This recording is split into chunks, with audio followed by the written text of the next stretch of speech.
আমাদের বাংলাদেশ। আল্লাহ আকবার বলবেন না?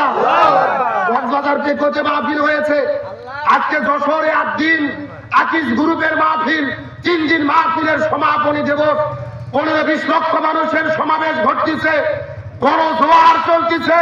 এই গণজোয়ার প্রমাণ করতেছে আলেমদের বন্দী করে, আলেমদের হত্যা করে, আলেমদের জেলছাড়া করে বাংলাদেশের গণজোয়ার বন্ধ হয়নি।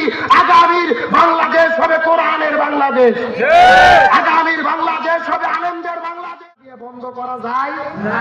আজারি ভাই এত জনপ্রিয়তা কেন হলো? আজারির বিরুদ্ধে ফতুয়া দেওয়ার লোক আছে না নাই? আজারি 2014 সালে যখন ওয়াজ শুরু করলো, লোক হয়তো 10,000 20,000, কিন্তু কিছু কিছু তেলতেলা গোয়েন্দার মুফতি মুহাদ্দিস তার বিরুদ্ধে ফতুয়া দেওয়া শুরু করলো। তার বিরুদ্ধে যত ফতুয়া পড়ছে আল্লাহ তার জনপ্রিয়তা তত বাড়াইতেছে।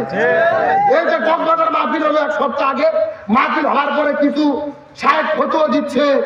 আজারি মাহফিলে এত লোক কেন হলো? লোক বেশি হলেই তাকে হক মনে করা যাবে না। মানে বিষয় হচ্ছে কি, সাহেবের মাহফিলে লোক হয় 200, আর আজারি মাহফিলে লোক হয় 20 লাখ, ওর শরীরে চুলকুনি। কথা বল না কেন?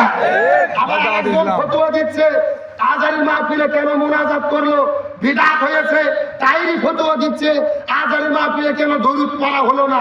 আসলে বিষয় হলো ভাই, আজারি ভুলটা বিষয় না, আসল বিষয় হলো ওদের অ্যালার্জি বেড়া।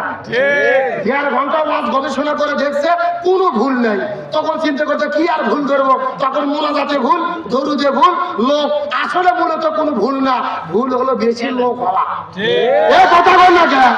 ওরা মাহফিল করে, ওদের মাহফিলে কুকুরও ভরে না। আর আজারি মাহফিল করে 2 দিন আগে হাজার হাজার লোক যায় প্যান্ডেলের মধ্যে ঘুম পাড়ে। আমি মনে করি এটা কোনো ব্যক্তির আকর্ষণ না, এটা কোরআনের আকর্ষণ। আল্লাহ এই আজারির দ্বারা আল্লাহ প্রমাণ করেছে আল্লাহ সাইদিকে হত্যা করে কোনো লাভ হয়নি।